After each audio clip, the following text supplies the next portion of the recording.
played it very, very, very well indeed. No more slices for you.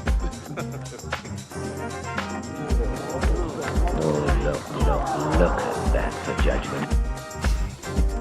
You'll learn.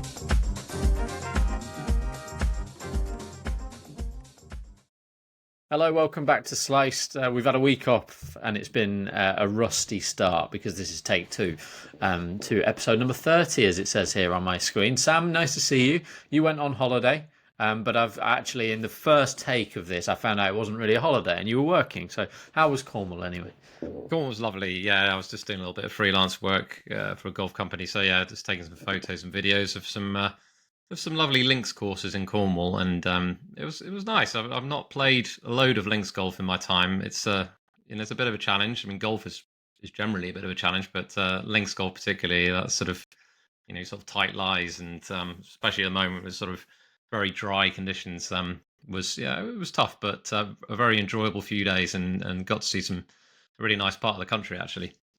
So. It is heaven, isn't it, Cornwall? I think for, we will have some listeners from America. If you do come over to England at any point, there are loads of great things about England. I'd recommend the north of England, certainly, but Cornwall is well worth, not the best connected part of the country, so you might have to work to get there, but well worth it if you do. I was parkland golfing in my comfort zone on Sunday.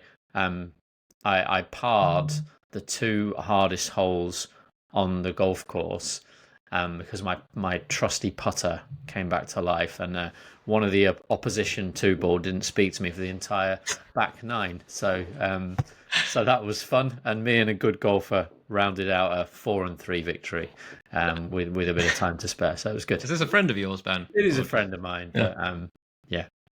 Seems a bit churlish, but Well, I agree with you, Sam. I agree. I wish you were there, but no, it's all good. It's all good.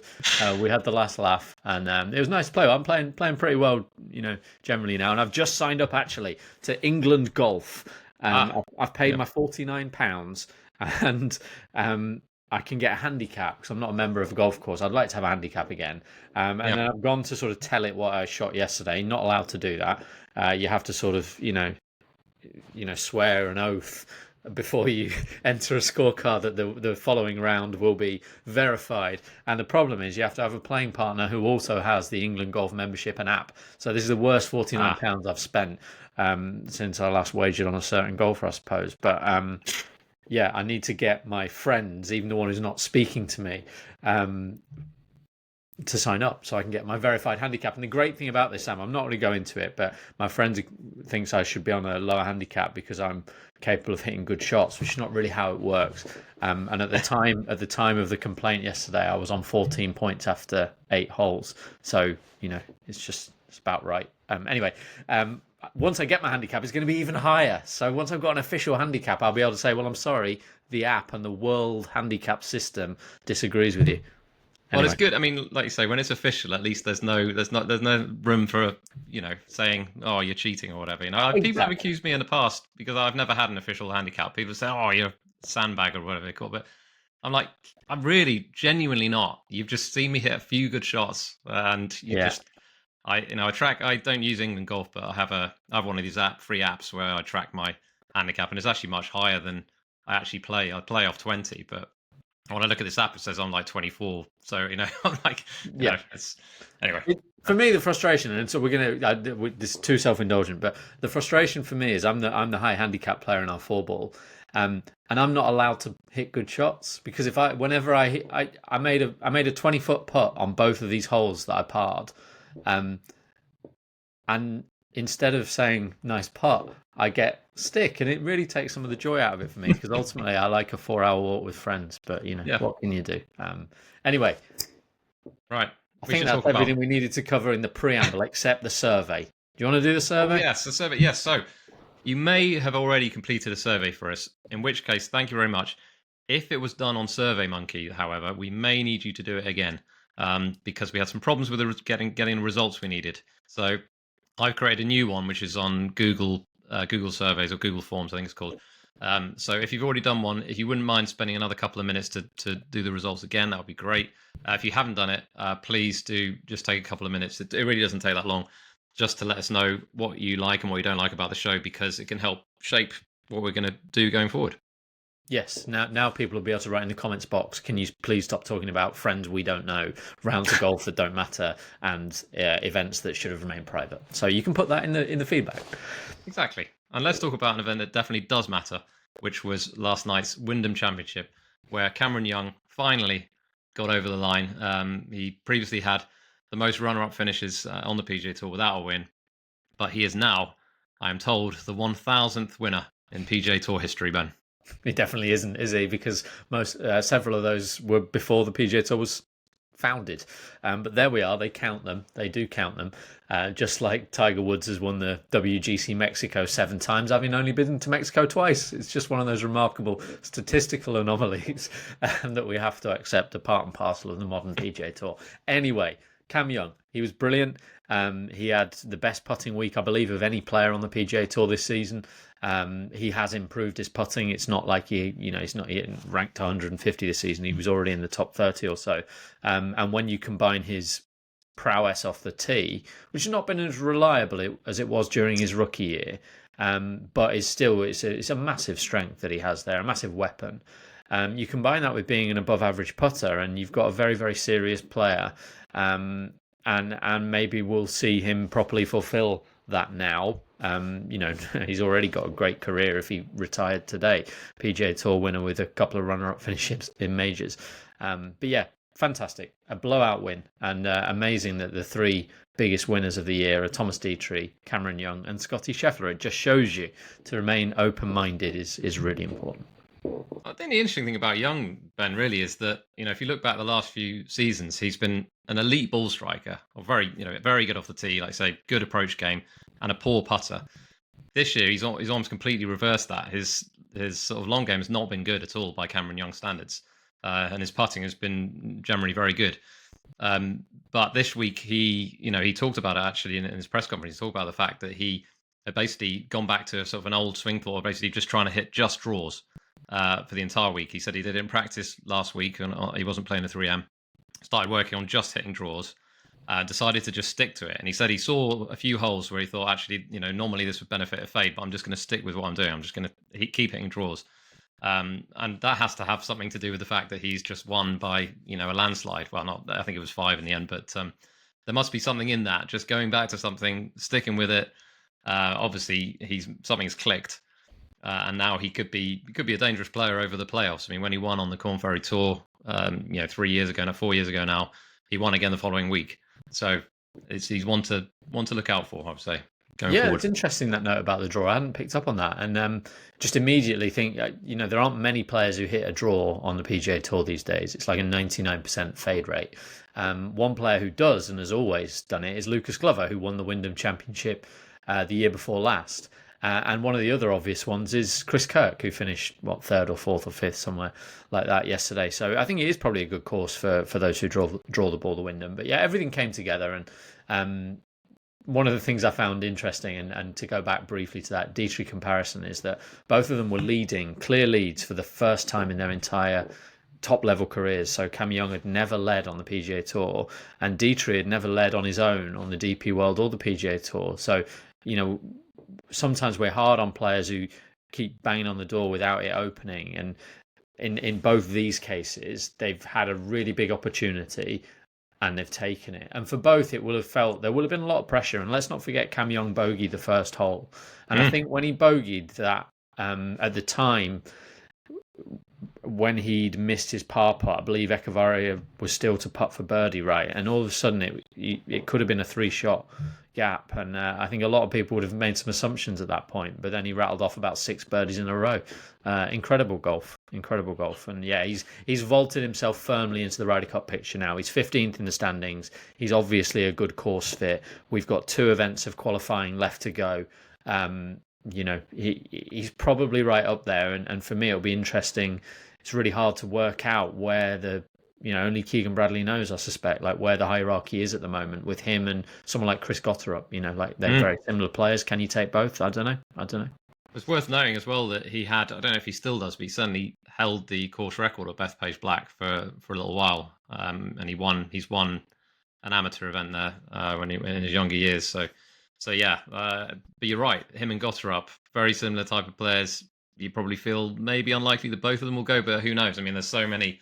This is the fascinating thing about the US Ryder Cup picture is there are genuinely a good. You could make a case for probably 10 players for the last 5 spots, let's say. Totally, So yeah, totally. And then we come down to what's really interesting, and one of the subtleties of it is that the playoffs. I know we're at Caves Valley in the middle one, but the 2 of the 3 FedEx Cup playoff courses are at the same every year, and they're Southwind and Eastlake, and that's massively in favour of someone like Sam Burns.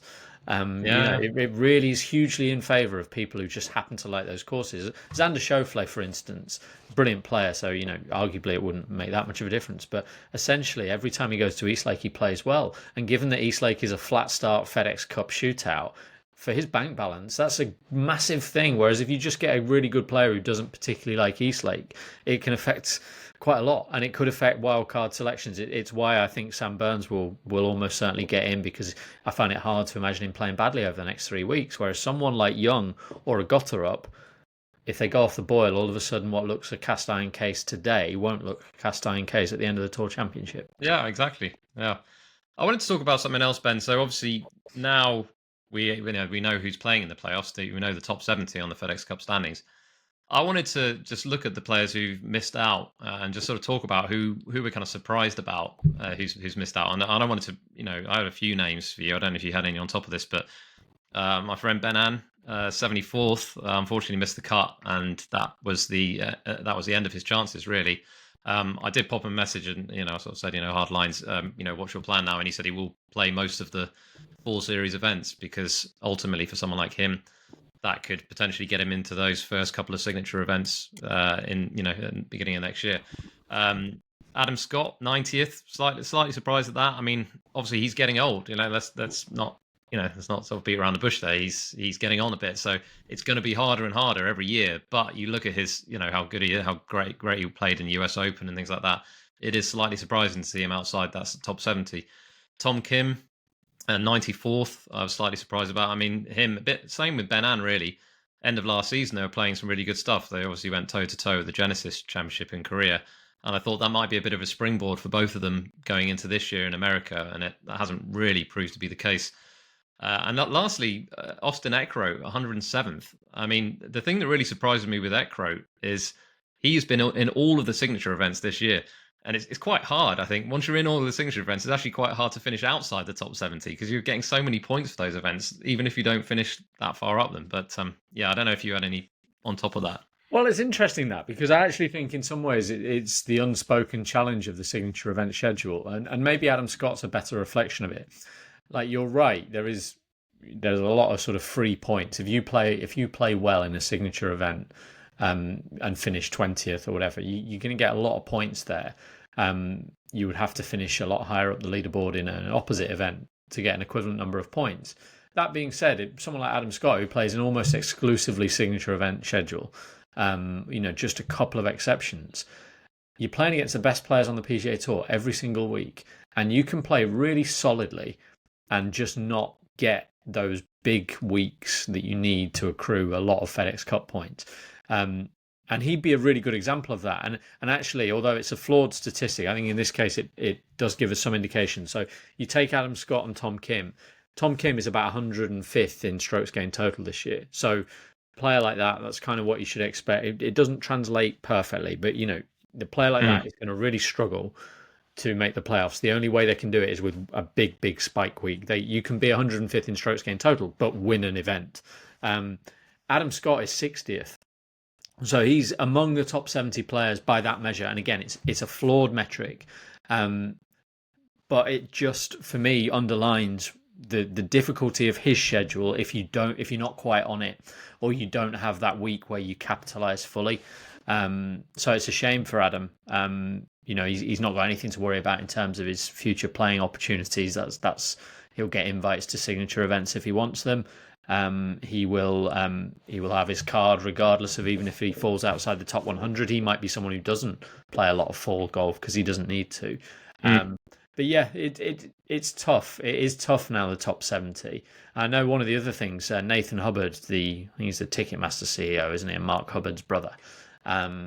He pointed out that scraping through the top 70 is all well and good, but it doesn't really get you anything more except for one more tournament start.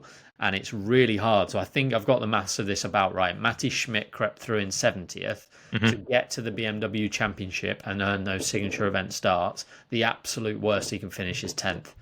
And he probably needs 7th, 6th, something like that. And that's really hard with all the best players coming back. So, and he did it by birding the last 3 holes as well to give Schmidt some, his plaudits there, because he shot, I think he was something like 5 over after 11 holes, and his race was run basically, and he managed to come back and do that. But yeah, I mean, you're absolutely right. It's it's kind of a double-edged sword, isn't it? Because then Mark Hubbard was saying, wasn't he? I think in his press conference, he basically said, well, it's good and all that, but I kind of want to go home. He said, I realise people probably think I'm in a great position here, but in some ways it's not that great. And yeah, so it's a valid point.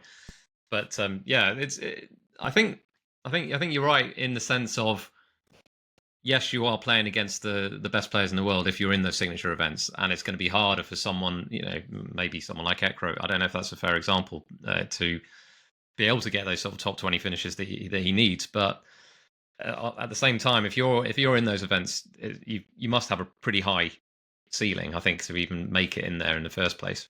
So it'd be interesting to see whether any of that lot bounce back next year, and the full series can shape a lot of things. Like I say, I mean, you have the top 10 in the full series will get into those first 2 signature events of next year, which I think off the top of my head is Pebble. It doesn't include the Century, but it's I think it's Pebble Beach and the Genesis possibly, and that can make a huge difference if you manage to get one of those 10 spots. So yeah, something to note. It's where they all want to be, isn't it? It's where they all want to be. So I wanted to mention as well, if you don't mind, how hard it is for the Corn Ferry Tour graduates. So now we know that only 3 of them made the top 70. All of those were winners this year. So Ryan Gerard, Brian Camblin, and Aldrich Pockheater. William Moo didn't make the 70 despite winning. Matt McCarthy didn't make the 70. Obviously, he won in the fall. Same with Ekro. They're players who still sort of feels like they won this season, but they didn't. They won in the fall series last season. And then Carl Phillips, who had an interrupted start to the season, but didn't quite make the 70 either, despite winning in Puerto Rico, was it? So it's really hard for those. And also the DP World Tour graduates. I mean, I think that's the big story of this particular season. Certainly from our perspective, none of the 9 graduates made the 70, and just 1 made the top 100, and that's Rasmus Højgaard. He should keep his card. I think he's probably got enough points already, so he may not have to worry about those fall events. I dare say he may play some anyway, but all 9 of them struggled, and it actually even it doesn't feel like they played that badly. Some of them, like Nicholas Norgard, Jesper Svensson, they played some good golf, but good golf's not enough. You've got to have top 10s. You've got to get close. And they didn't. They made some cuts, and that was it. And it's been a big learning curve. But they get to go back to the DP World Tour and try again. So it's been a pretty rough year generally, actually, for the DP World Tour graduates. Much more so than last year. I mean, Paul Waring is probably the best example. I think he's made 2 cuts out of 20. Maybe he's had a really rough time of it. And actually, on paper, you probably say he's the one that's most likely to struggle with that transition. He's had a bit of an injury as well, Paul Waring. I think okay. I think he's having or has had shoulder surgery. So, that's but not I'm not help. Sure to what extent he'll get medical extension on the PGA Tour, and whatever.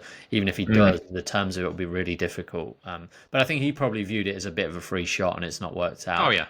For someone like Svensson, it's a year of your career, isn't it? And hopefully he's learned enough, and he goes back to the DP World Tour, he wins again, and he talks about how valuable it was to understand more about how difficult the PGA Tour is. But for some players, it will set them back. But it's going to be good in the autumn to have those guys back in Europe, the ones that choose to. Now, some of them are so far down those rankings that it may be better just to come back to Europe, and the most efficient way to get their cards back could be via the races you buy. So we'll see.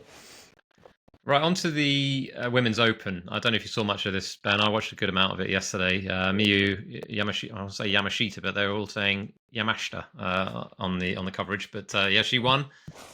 Impressive fashion, really. She looked really, really solid from what I was saying. And, bearing in mind, obviously it's her first major win. She didn't look like someone who was trying to win her first major. She seemed very much in control of her game. Charley Hull put on a really good chase for a while. I think at one point, I can't remember who tweeted this, but apparently she did actually go odds on at one point, where I think Yamashita had to make a 20-foot par save on maybe the 13th or 14th hole. And at that point, yeah, to stay in solo lead.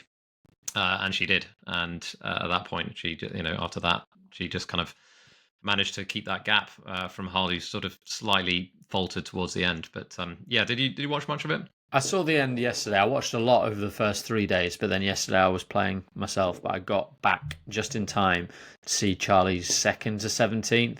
I was really frustrated. I was driving home from the golf, and I was listening to them talk about the fact it was raining in the cricket, and it's like we've got an English golfer here who is chasing the Women's Open, and I can't get it anywhere. I don't know whether that's a rights thing or whether they just don't care. Like, how on earth are we not going, right, it's raining in the cricket, Charley Hull is about to play her second shot to the 17th, let's cross over there. Like, I just thought I was really, really poor. And again, I might not understand fully the rights, but someone should have had the rights, and it wasn't on TalkSport either, so frustrating. The coverage side of things, the coverage on TV was absolutely first class. Like Andrew Cotter, Ali Whittaker, they're just brilliant. For me, they're probably the two standout commentators. But Charley, look, it's a real shame. I don't want to be too hard on her. She did so well to recover from a really bad start. She had no right to have a chance to win that tournament. But having got that chance, if she finishes 4-4-4, she probably wins. To finish 5-5-5 is going to be, she looked actually quite emotional afterwards, and she tends to brush things off pretty quickly. She tends to be someone we think doesn't really take it all too seriously. But I think that one probably stung more than any other that I can think of where she's had a chance to win, and so it should, because she made some mistakes late in the day, and it's a shame because we went from looking like we'd have a grandstand finish, maybe even a playoff, to actually Yamashita can take 7 down the last and still win. So yeah, a pity for us anyway. Definitely. One interesting thing that I sort of noted is the fact that I haven't seen. Unfortunately, this is something I think is a bit of a shame. The Women's Open site, they don't publish any sort of stats. You can't see any sort of stats about how the players have done. I'd love to see a ranking of where Yamashita was in driving distance, for example, because I'm imagining 217 was her average. It's got to be last, right? It's got to be in the sort of the bottom 10. But I think that's fascinating, really, and I think that's one of the beauties of links golf is that you don't need to be a bomber. It's not a massive advantage in links golf. She was averaging 217 off the tee, but Charley Hull was 262. That's a massive difference. But that just shows how good Yamashita was with other areas of her game. Her approach game, even though she's hitting longer clubs into those holes, was excellent, and she, her short game was on point as well. But and this actually leads on to something I wanted to talk about.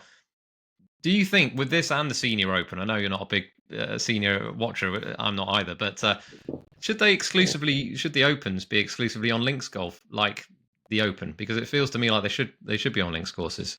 Yeah, I think so, really, because that's the identity of the Open Championship, and whenever both the women's and the seniors really should be trying to piggyback the success of the Open to some degree, and part of that is where those tournaments are held. Now, Sunningdale is one of the best 36-hole golf courses in the world. Parkland, Inland, Heathland, whatever you want to call it.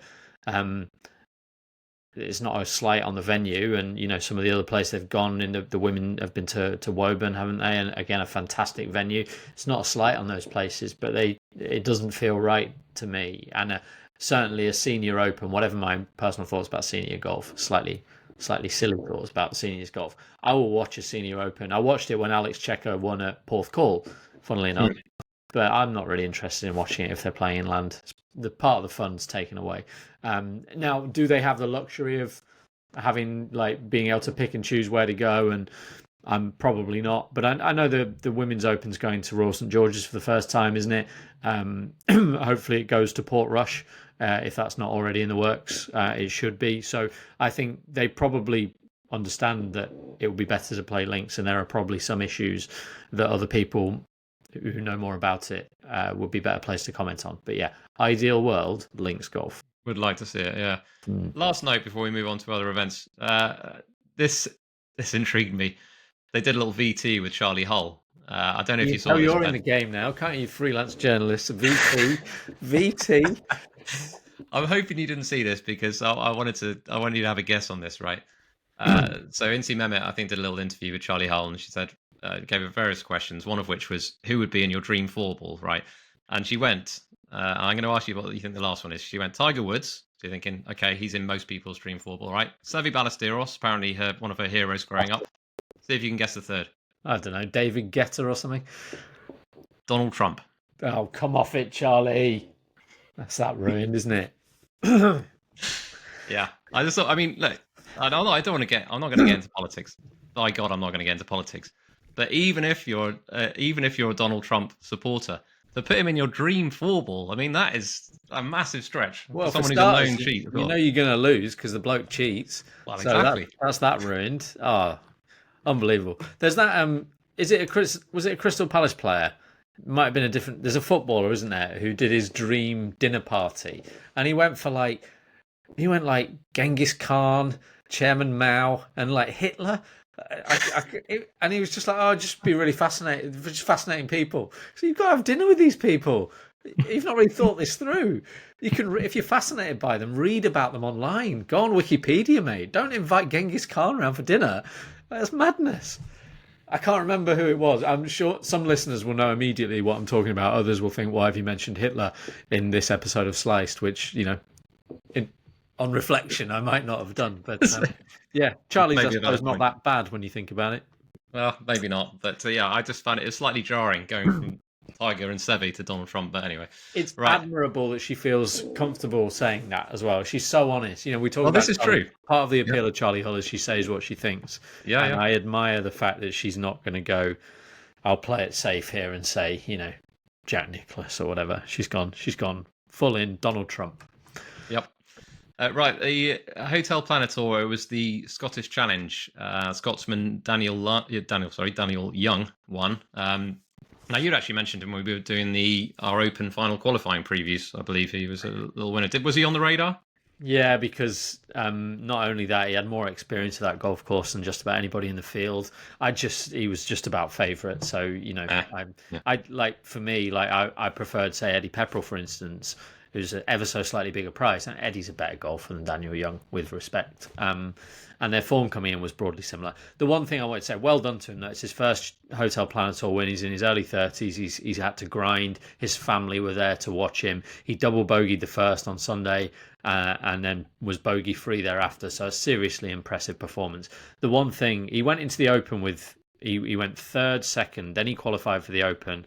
Obviously struggled in the Open, but if you go back a couple of years, in the months after the Open Championship, worldwide, there was an Aussie guy, I can't remember his name, but Marco Penge was one, Sam Bairstow, Alex Fitzpatrick. Loads of players who played in the Open as qualifiers went and won. And I do think, particularly for aspiring tour pros, are on the way up, say, getting to experience that and getting a taste of it, it could really help you over the following months. So all the more reason I should have been siding with Daniel Young. But over the coming months of the Hotel Planet Tour season, maybe the Sunshine Tour season, I don't know. I do think it's worth looking at those guys who played in the Open and got a taste of what it's like to be at the very, very top of this game, and probably just made them that extra bit more determined to make sure that they're back there again in the future. So maybe that was part of the myriad reasons Daniel Young played well. It sounds like another reason that I should be keeping Jakob Skov-Olesen on side. Yeah, as if you needed another reason. As if I need another reason, yeah. Right, Corn Ferry Tour, it was the Utah Championship. Julian Shuri won, and it's a name that will be familiar to DP World Tour followers because he was on the DP World Tour for several seasons, and he won the Made in Denmark 8 years ago. So it's been a sort of barren spell for him, but it's good to see him win again. Yeah, he always found him really likeable, and he's a really good player. Hits the ball really well. Yeah, I'd like to see him get his PGA Tour card. He's got work to do. You don't just get one for winning on the Corn Ferry Tour. But I'd like to see him get that, because when he's gone around the world. He's played in Asia, he's played in Europe on the Hotel Planet Tour as well as the DP World Tour. That grind, it's nice to see it rewarded, and he's one step closer now. Yeah, and then lastly, and you made this note, Ben, which I was surprised about, given your senior / Champions Tour loathing. But Bo Van Pelt won on the Stage Raw Tour. Now it's interesting, I suppose, because it was held at Trump International, where this week's DP World Tour event is. Yeah, and also just because it's Bo Van Pelt, and I was like, what are you doing here? I've not heard that name for so long, and as it turns out, I thought I was on the verge of uncovering a scandal of Watergate proportions, because when I googled Bo Van Pelt, Google AI thing, the AI summary, which I'm not having a go at Google, but it's hardly flawless, is it? It told me he was 49. And I thought, this is a scandal. There's been some birth certificate doctoring to get him into the field for this event. But then I also searched it. I searched it for this week's event. And I searched the words Richie Ramsey, Trump International, because I wanted to see if he played there, what connection he got, because it's very close to where he lives. And it came up and said, Richie Ramsey played in the Scottish Open at Trump International in 2024. Well, he definitely didn't. So just watch your Google AI searches is all I'll say. But yes, Bo Van Pelt won in 3 under par. Further confirmation that this week's test on the DP World Tour will be a test. Could be tough. Was that to do with conditions, though? I wonder. Yeah, it was windy, and it was windy there the year before when the winner was 4 under. I think the year before that, Peter Baker won in 12 under, but he won by about 8 shots. Now, obviously, these are not even the best 50-plus-year-old golfers in the world, so there's a caveat there. But it's the wind. This is proper links golf, and the wind. If the wind blows in Aberdeen, then it's going to be really hard. It's also a really long course for a links course, pushing 7,500 yards, which is there's no messing around. The last hole is a 650-yard par 5. So yeah, it will be hard, I think. I hope that's not playing into the wind. God, no. I hate to think how many shots that'll take me to reach. Right, I'm going to move on to in the news, Ben. A few things to talk about. Nothing massive, but Jordan Spieth was an interesting one, because in his pre-tournament press conference last week, he said, next year is going to be a really good year for me. I can feel it. It's all coming along. One good off-season should get me nailed down to where I could be as good as I've ever been. Are you bullish on Spieth going forward? I'm not that bullish. I mean, he's not going to be almost certainly as good as he's ever been. I think we forget how good that was. What were his form figures in the majors in 2015? 1-1-2-2. Is that right? No, 1-1-4-2. He was 4th in the Open, wasn't he? He missed the playoff by a shot.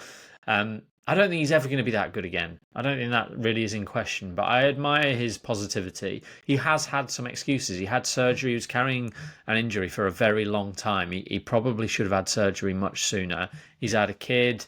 It's just, stuff has happened, but he's had a decent season. I find the Ryder Cup chat fascinating, because I think a lot of people assume he's going to be in the team, and I don't think he is, but we'll see about that. But yeah, I'm glad he's feeling positive, and I'm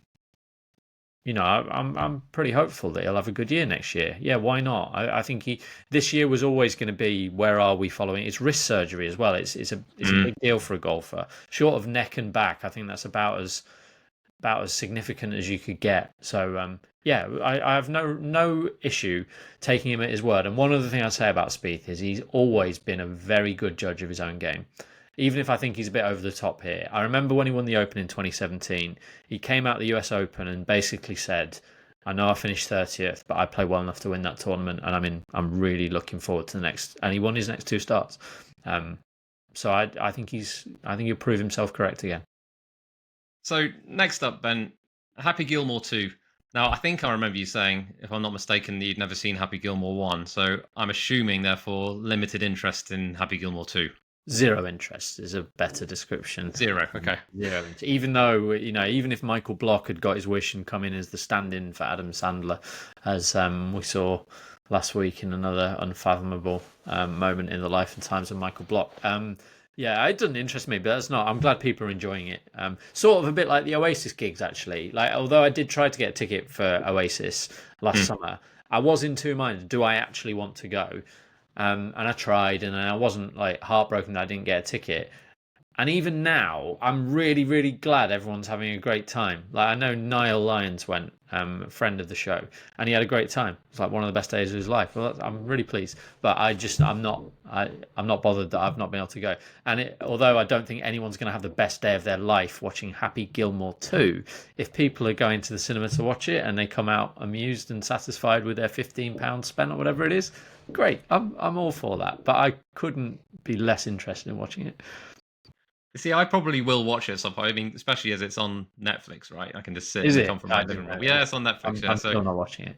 Yeah, I might watch it. I quite enjoyed number one, I must say. I'm not like, I'm not a massive comedy. I'm actually not a massive film watcher, to be honest. Generally, I'm not a huge comedy lover, but I did quite enjoy number one just because of the kind of golf stuff in there. And there's a heck of a lot of cameos, I think, in number two, which I think is always interesting. By all accounts, Scotty Scheffler actually puts on a pretty good performance. So yeah, I'm more interested to watch it more for that really than the actual content of the film or the plot or anything like that. But yeah, I will at some point, and I'll give my thoughts. I don't want to do like pseudo psychology of golfers here, but it doesn't surprise me Scheffler's really good because he does not care what anybody thinks about him. He does not care. And I think Rory, I love the guy, but he's always had that like thing where he worries about how he looks, like rightly or wrongly. Like how he is perceived is important to him. So I'm not surprised he's a bit more wooden, as I've heard reported. But no, I'm watching The Assassin on Netflix at the moment. Or no, it's on Amazon Prime. With Keeley Hawes. For those of don't want to watch the golf rubbish, it's amused me greatly. After a very, very, very ropey first 5 minutes. So there you go. TV tip now as well. Oh, well, thanks. Right, the other two things to talk about. So Rory, we've just talked about Rory, but people seem to have taken issue with the fact, or some people have taken issue with the fact that he's skipping this week's St Jude Championship. Now, my personal view on this is that it's a non-story. I mean, firstly, he alluded to the fact that he was likely to not play this best part of a year ago. But also, I mean, it's, ultimately, maybe it's a flaw with the playoff system generally. This week is really just kind of jostling for position to get you into the Tour Championship. There's kind of not that much incentive for someone like Rory to play it. He's already in the Tour Championship.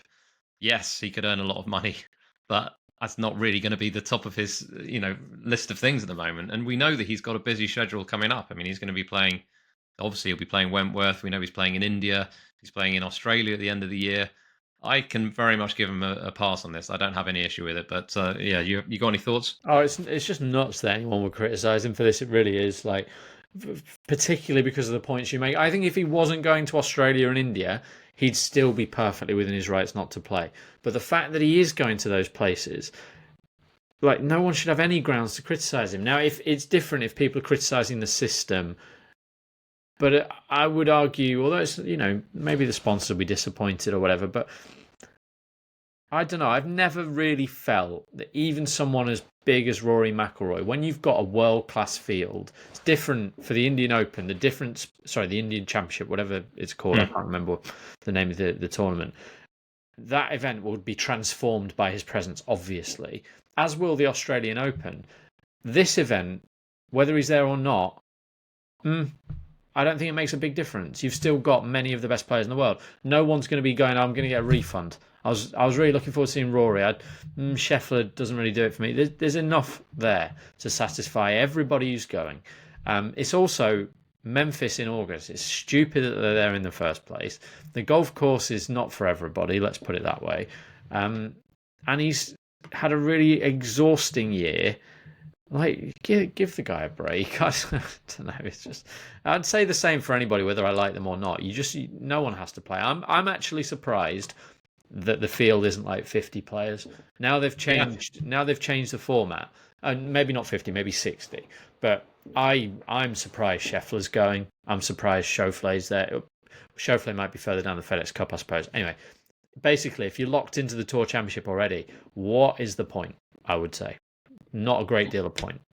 Yeah, I know. Maybe this is, like I say, a flaw with the system, or the new system as it is, where there's no starting strokes or whatever. I didn't like the starting strokes, to be clear. But the problem with not having them is then you do eliminate that incentive for turning up the 2 weeks before. But And the funny thing is, though, Rory wouldn't have come anyway, would he? no, well, probably not. Based on what he was saying, he wouldn't have come anyway. So, actually, the removal of starting strokes has probably had no impact on this field, but it will make the Tour Championship a good deal more competitive, obviously. Hopefully, yeah. Last thing to mention, Ian Baker-Finch retiring from CBS. So yesterday was his last day.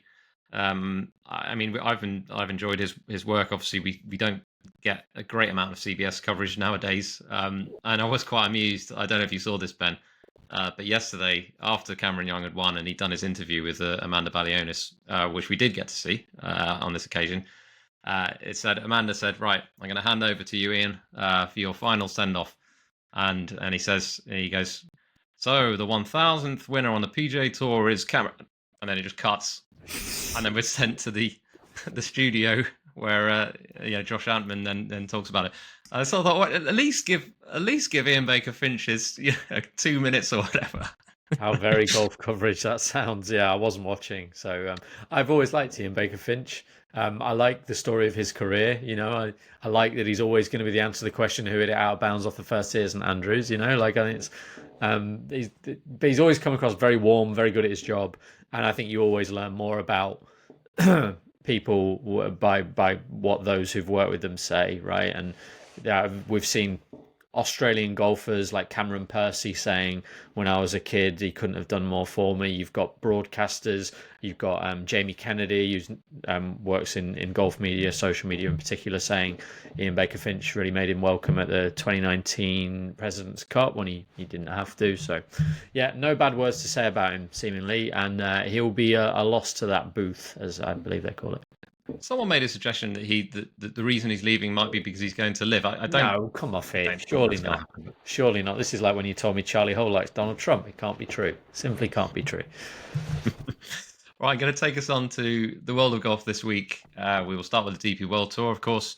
It is the Nexo Championship, and it is at Trump International Links. Any comments on this beyond what you've already mentioned, Ben? Do you know much about Nexo? Very little about Nexo. Do you mean to say you've not gone to them for help with your cryptocurrency online portfolio? This is the Crypto Donald Trump Championship, and I hate it. But there we are. I also love the DP World Tour, and I'm glad we're back. I say this through gritted teeth. The golf course looks absolutely fantastic. All that aside, I think there are 3 things I wanted to point out. Number 1, players who've played the Scottish Open and or the Open have played links golf within the last month. Everybody else, none. Basically none. They played it for 36 holes if they did Open qualifying. The KLM Open is probably the closest thing, and I would study that. That was windy, it was tough. We had 3 Scotsmen in the top 6. Clearly, that was a good indication as to who enjoys that sort of challenge or who can handle it. Second point, they played Challenge Tour event in Scotland last week, and there are quite a few of those, Hotel Planner Tour players playing in this event. Given that a lot of the DP World Tour players have been off for 4 weeks, if they didn't play in the Open, it could be an advantage. It's a very different course to Roxburgh, but it could be an advantage. You've got players like Daniel Long, David Law, and David Law is from Aberdeen, just like Richie Ramsey, who obviously didn't play last week. I had a third point, but I can't really remember what that was. The weather. It looks like it's going to be really, really windy. Okay. I gather today in Aberdeen there are 50-mile-per-hour winds. They wouldn't be able to play in that, but I think it's going to be like very, very windy Thursday, Friday. Well, it should be a good watch, shouldn't it? Yeah, it should. It should be a good As watch. long as they don't do too many crypto ads, it'll be fine. I mean, is Donald Trump going to be in? Is he going to be there? Eric might be. I guess Eric will be. He's described it as the leading 36-hole golf course in the world. This is the second 18 only opened last week, and already apparently it's better than Royal Melbourne. So there you go. Cancel your plans to go to Royal Melbourne or Sunningdale or Bandon or Pinehurst or wherever else you might wish to go. You merely need to go to Aberdeenshire. There we go. Right, onwards. The PGA Tour, as we mentioned, it's the first playoff event. So top 70 in the FedEx Cup standings, minus Rory McIlroy, will be playing the FedEx St Jude Championship. And yeah, as you mentioned, Ben, extremely hot in Memphis this time of year. Infamously, Lucas Glover, has a bit of a sort of, I don't know if you call it a wardrobe malfunction, but either way, struggled with the heat somewhat. The thing that I noticed, I've actually looked through the sort of recent leaderboards, done a little bit of stat digging. It does seem to reward players who are very, very good with their short irons. I've noticed, sort of good wedge players. Looking at the top 5 in the last few years, and a few that sort of are on my shortlist here. Justin Thomas is at the top of that shortlist, I would say. Scheffler is second, but he's going to be ridiculously short price, no doubt. But then a few possible outsiders. Emiliano Grillo might be worth a look. Davis Riley, possibly as an outside shot, and Russell Henley, I think, could, of the kind of shorter but not ridiculously short price players, could be worth looking at. But you got any thoughts on this one? Yeah, I think I tipped Davis Riley at like 300 to 1 here last year. Okay. He didn't win, obviously. He's a Southern boy, isn't he? He's a Southern boy. Yeah, he'll be happy back here. You're right. There are a lot of wedges if you drive it well. It's not a particularly long course, par 70. The key features of the pretty thick rough, the small greens in the water. It's not a particularly imaginative design, but it is like the most tee to green course on the schedule, just about. You mentioned Thomas. When he won here, he lost strokes putting, and had he not won, Brooks Koepka would have probably won, and he also lost strokes putting. I know Hideki putted the lights out last year, but you look at the last few winners of this, like Will Zalatoris, Hideki Matsuyama, Lucas Glover. I mean, if you were challenged to name the 3 players on tour who you can't trust over a 3-foot putt but hit the living daylights out the golf ball, you'd probably, if you had 5 guesses, you'd name those 3, right? So I don't think it's a particularly complicated formula. Now, famously, the best golfers in the world all tend to be quite good at hitting the golf ball, so it doesn't necessarily reduce it that much. But be a good course for Hovland and Allberg, among others. I suspect, but for me, it's fascinating to see how someone like Colin Morikawa does this week. Should be a good course for him in theory. It's not a good course for Keegan Bradley historically, and he probably needs to play well to impress Keegan Bradley. So yeah, he gets on. Well, it's not actually historically a great course for Cam Young either, despite what I said about him winning 2 weeks in a row on the Corn Ferry Tour. He's not really done particularly well on this event. But then again, if he's hitting the ball like he did last week, and he continues to putt well, who knows? Maybe you could stretch it out to Caves. The idea that he could win again soon doesn't have to be this week, does it? That's true. Next week at Caves Valley, if you go back to when I know they've made some changes, but that was basically bomb it and putt. And at the moment, those are his 2 strengths. So maybe that's a better fit. We'll see. Could be the one, yeah. I'll just rattle through the other 3 events. So the Hotel Planet Tour is the Irish Challenge. Another reminder to subscribe to our newsletter, and Ben will do a little preview of that in there. The Corn Ferry Tour is the Pinnacle Bank Championship, and the Ladies European Tour is one of the Aramco Series events presented by PIF, and it's at Centurion Club, which you may remember for being the inaugural live event back in, I don't know how many, was it 2021, was it? I can't even remember. 22. 3 short years ago. Yeah.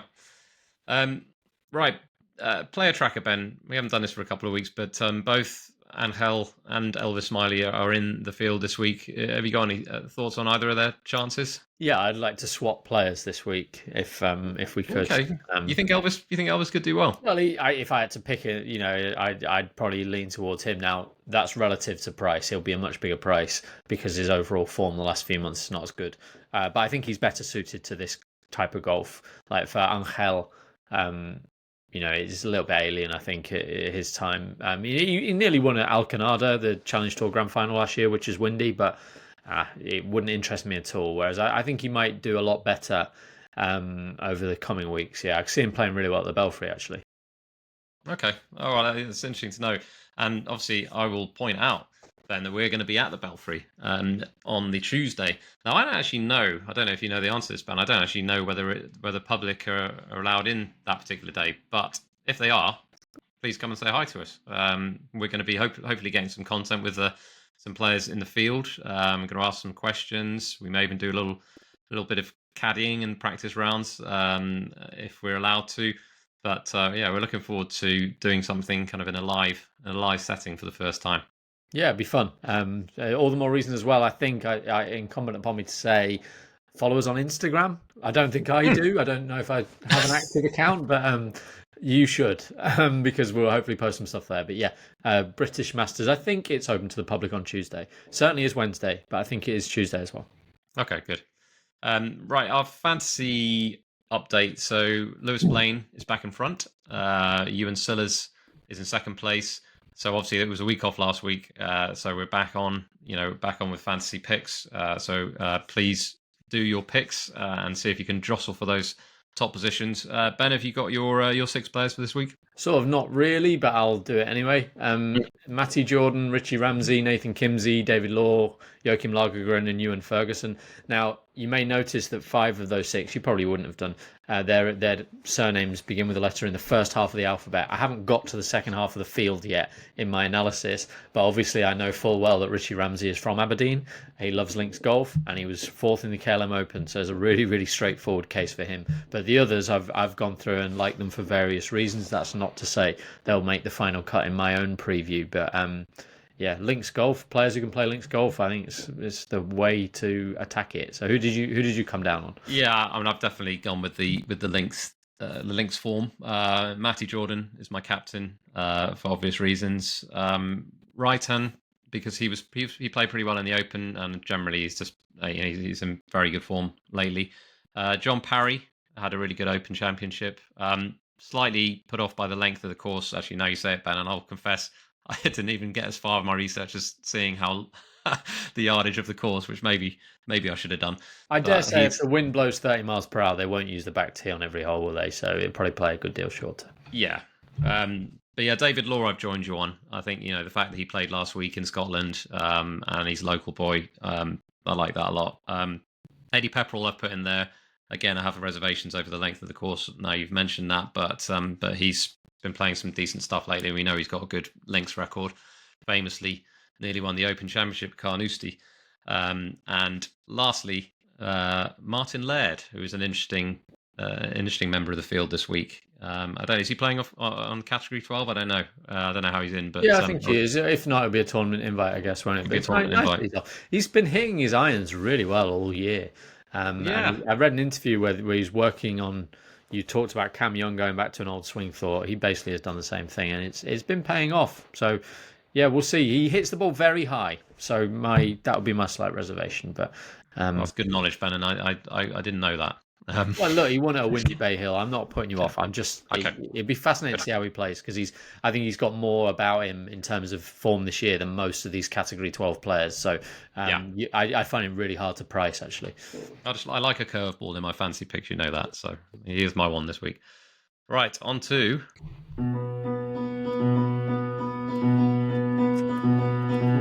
it's the highest bidder. It's the highest bidder.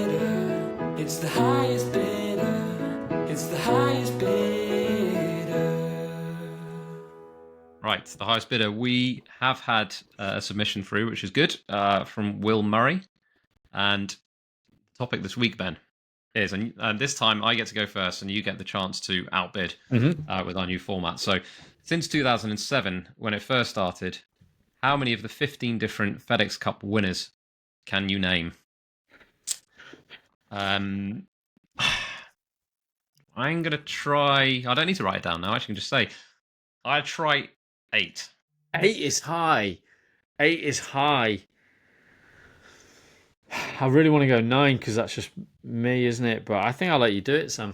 8 is high. That is a. Okay. That's all right. Well, I'll try. I mean, I don't know. I'm trying to be more punchy with my bids. No, I respect it. Yeah. Okay. You also know that my ego means there was a very good chance I go 9 and lose. So you're playing the game to some extent, but you've gone 8, so go for it. Right, Tiger Woods. I'll give you that one. I'm not going to list him in front of me because I want it in case you miss anybody. But okay. Scotty Scheffler. Rory McIlroy. Didn't he win the year that Scheffler kind of had a bit of Oh, McIlroy's won it 4 times, hasn't he? Oh, But fine. Sorry, I couldn't tell from your reaction. I was genuinely trying to think, has Scheffler won it? Did he win it last year? Because I'm pretty sure he won it last year. okay, right, good. I'm almost certain. But you can just Google Scheffler FedEx Cup wins if you don't want to look at the I'll other do result. that. You must be right. People will be I'm going, sure he has. don't be I'm ridiculous. sure he has. And of course he did. But I just, he must have won the Tour Championship last year. Yeah, he won it by 4 because they gave him a 2-shot head start, the morons. Well, of course, we can't confuse winning the Tour Championship with winning the FedEx Cup. Yeah. Well, Okay. Yeah. Yeah. You can now. Billy Horschel. Yeah. Now, did Bill Haas? I feel like Bill Haas won, but did he win the Tour Championship? I think I'm going to say Bill Haas. He did. Correct. Okay. So that's 5. Yep. Okay. That's only 3 more. Brandt Snedeker. Feels right. I remember. I'm pretty sure I remember him winning. Again, I might be confusing winning the Tour Championship and the FedEx Cup. I'm sure I have a recollection of him winning at Eastlake. Yeah, he won the 2012 FedEx Cup. Of course he did. Okay, right. Is that 6? Sorry, Is 6. that Yeah, 6? 6. Yeah, wow. I think I'm pretty sure Jim Furyk won it one year. Was it when he had his cap on backwards? Because it was raining. Possibly, but that was that when he won. Was that when he shot a 59 at the BMW? 2010, he was the FedEx Cup champion. Okay, Very good. Very good. so I just need one more. One more. This is where I may struggle. I'm just trying to think of... You've received some criticism in the past for not ticking off the obvious ones. I'll go for obvious ones. Is that happening again? I fear that may have happened again here, but in saying it, I hope it points you towards the obvious ones you've... Well, see, the obvious one in my mind would be Xander Schauffele, because I know that he's got a very good record at Eastlake, but I'm not sure he's ever actually won the FedEx Cup. I think he's just been close. He won the Tour Championship in his rookie season, didn't he? But someone else won the FedEx Cup. Who I nearly said then. Well, there you go. I don't know who that person was, and I probably am missing an obvious one. But I'm going to say that I think at some point Henrik Stenson won it. He did, yeah. Well done. Ah, come on. He won it in 2016, maybe. Come on. Like, I can, I've maybe it's a new format, but I feel like I've got a new lease of life with the highest bidder. Good. I'm pleased for you. I mean, especially, let's be happy for me, Ben, because the highest bidder may not continue to exist in a month's time. Well, it's polarizing, isn't it? It's polarizing. It really is. It really is. This is one of the things that you can, if you fill in our survey, you can give us our thoughts on this, because some people absolutely love it. Some people hate it. It's kind of the Bryson DeChambeau of podcast features, isn't it, Ben? The Charley Hull of podcast features after today's revelation. Can I tell you the obvious ones, if you don't mind? I just to be clear, I'm not trying to steal you've done tremendously. No. I don't think I'd have got all of the ones you got there. Justin Rose won it when Tiger Woods won the Tour Championship. Rosie. Justin Thomas won it when Xander Schauffele won the Tour Championship. Victor Hovland won it when he won everything. Hovland, of course. And Patrick Cantlay the year before, right? I don't remember that. Yeah, well, I have no recollection of that. No one I'm not doubting you're correct, but I just don't remember him winning the FedEx Cup. Yeah, he won it in 2021. Dustin Johnson won it in 2020, which I don't remember. Spieth won it.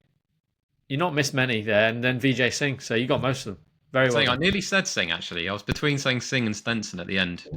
He won it when no one else could win it, entering Eastlake, didn't he? Right, okay. Vijay in 2008. So yeah, a tremendous effort. Well done. Thank you, Ben. Well, like I say, we'll see what the future holds for highest bidder, but please do fill in our survey if you haven't already. There'll be a link in our show notes. We encourage you to do so. And yeah, who knows what will happen with that, or indeed anything else. But Ben and I are going to talk about this when we go to the British Masters, and we will talk about all kinds of things, including whether or not to keep the highest bidder, or indeed fancy picks, or any of those other features. So you can have your say. Hashtag save highest bidder is already trending on Instagram, I'm told. So. Genuinely the best bit of the show, but there we are. Well, yes. Now, it's worth mentioning that next week you're not going to be here, Ben. But we are going to have an interview. If all being well, we're going to have an interview with Rasmus Nergaard Peterson, which we will publish in place of a normal episode on Monday. I hope that happens, because I think last time I said that was going to happen with a certain Martin Coover. It didn't end up happening. But this time I'm hopeful. But either way, we would love you to join us on Monday. And thank you again for listening.